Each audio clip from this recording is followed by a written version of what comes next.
আমি আজ দেশবাসীর কাছে ঘোষণা করছি যে আগামী জাতীয় নির্বাচন 2026 সালের এপ্রিলের প্রথমার্ধের যে কোনো একটি দিনে অনুষ্ঠিত হবে। প্রিয় দেশবাসী, আপনাদের নিশ্চয় মনে আছে জুলাই গণঅভ্যুত্থানে নেতৃত্ব অংশ নেওয়া শিক্ষার্থীরা একটি জুলাই ঘোষণাপত্র দেওয়ার কথা জানিয়েছিল।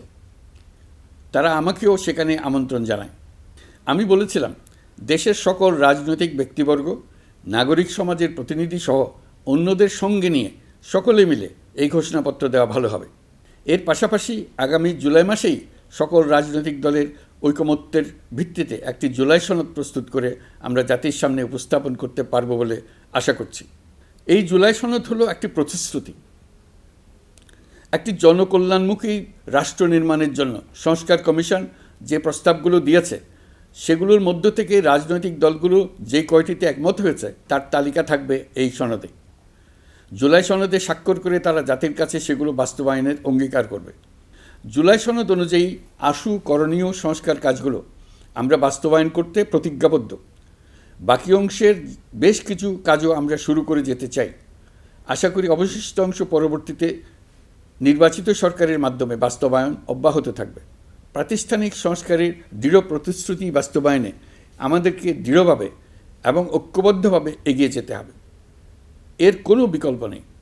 এর বাস্তবায়নের মাধ্যমে পুরো বিশ্বের কাছে দেশের নতুন ঐক্যবদ্ধ ভাবমূর্তি তুলে ধরা যাবে। বিশ্বব্যাপী সবার কাছে জাতি হিসেবে বাংলাদেশের শক্তি সম্পর্কে স্পষ্ট ধারণা তৈরি হবে। ঐকমত্য কমিশন গঠন করা আমাদের একটি দুঃসাহসিক উদ্যোগ ছিল। অন্য কোনো দেশে এমন কোনো নজির নেই। এর মাধ্যমে আমরা জাতি হিসেবে রাজনৈতিক গভীরতার সন্ধান পেয়েছি।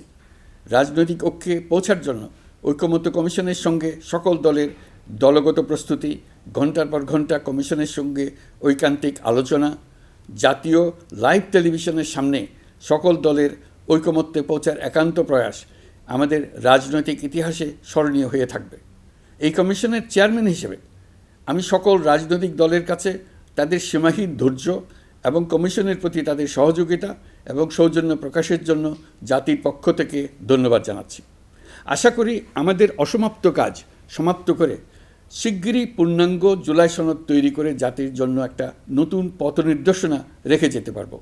এই কমিশনের অভিজ্ঞতার মাধ্যমে দেশের যে নতুন রাজনৈতিক সংস্কৃতি গড়ে ওঠার সম্ভাবনা দেখা দিয়েছে, আগামী নির্বাচনের মাধ্যমে যদি সেটা বিকাশমানভাবে স্থায়ী রূপ দিতে পারে তাহলে আমরা ভবিষ্যতের সকল রাজনৈতিক সংকট মোকাবেলা করতে সক্ষম হব। সকল প্রস্তুতি সমাপ্ত করে দেশের সকল মানুষের, কিশোর কিশোরী, তরুণ তরুণী, ছাত্রছাত্রী, কৃষক, জেলে, গৃহিণী, দিনমজুর, শ্রমিক, ব্যবসায়ী, পেশাজীবী, শিল্পী সবাই মিলে চেষ্টা করে একটা সুন্দর নিখুঁত নির্বাচন আয়োজন করে নতুন বাংলাদেশের দৃঢ় ভিত্তি রচনা করব।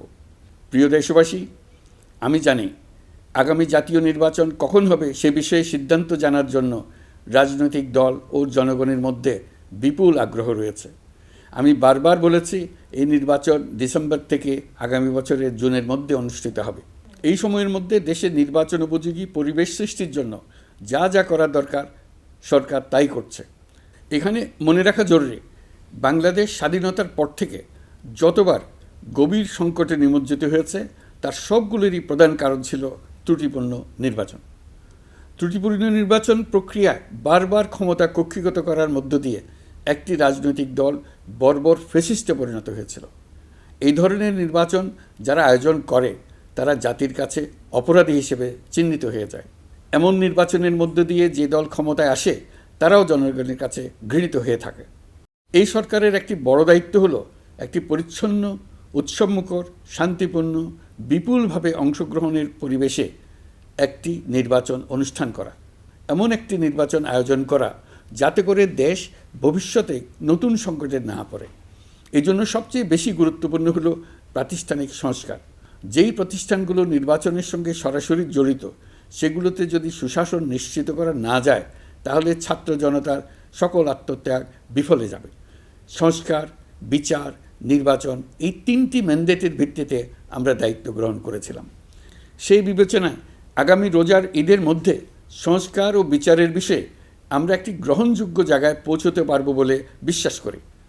বিশেষ করে মানবতা বিরোধী অপরাধের বিচার, যা কিনা জুলাই গণ অভ্যুত্থানের শহীদদের প্রতি আমাদের সম্মিলিত দায়, সেই বিষয়ে আমরা দৃশ্যমান অগ্রগতি দেখতে পারব। এতে আমাদের উপর আপনাদের অর্পিত ম্যান্ডেট ন্যূনতম হলেও বাস্তবায়ন করে যেতে পারব। সেই বিবেচনায় ও ইতিহাসে সবচেয়ে অবাধ, সুষ্ঠু, প্রতিদ্বন্দ্বিতামূলক ও গ্রহণযোগ্য নির্বাচন আয়োজনের জন্য সকল পক্ষের সঙ্গে আমরা আলোচনা করেছি। পাশাপাশি বিচার, সংস্কার ও নির্বাচন সংক্রান্ত চলমান সংস্কার কার্যক্রম পর্যালোচনা করে আমি আজ দেশবাসীর কাছে ঘোষণা করছি যে আগামী জাতীয় নির্বাচন 2026 সালের এপ্রিলের প্রথমার্ধের যে কোনো একটি দিনে অনুষ্ঠিত হবে। এই ঘোষণার ভিত্তিতে নির্বাচন কমিশন উপযুক্ত সময়ে আপনাদের কাছে নির্বাচনের বিস্তারিত রোডম্যাপ প্রদান করবে। আমরা এমন নির্বাচন চাই যা দেখে অভ্যুত্থানের শহীদদের আত্মা তৃপ্তি পাবে, তাদের আত্মা শান্তি পাবে। আমরা চাই আগামী নির্বাচনে সবচেয়ে বেশি ভোটার, সবচেয়ে বেশি প্রার্থী ও দল অংশ নেক। এটা সবচেয়ে অবাধ, সুষ্ঠু ও নিরপেক্ষ নির্বাচন হিসেবে জাতির কাছে স্মরণীয় হয়ে থাকুক।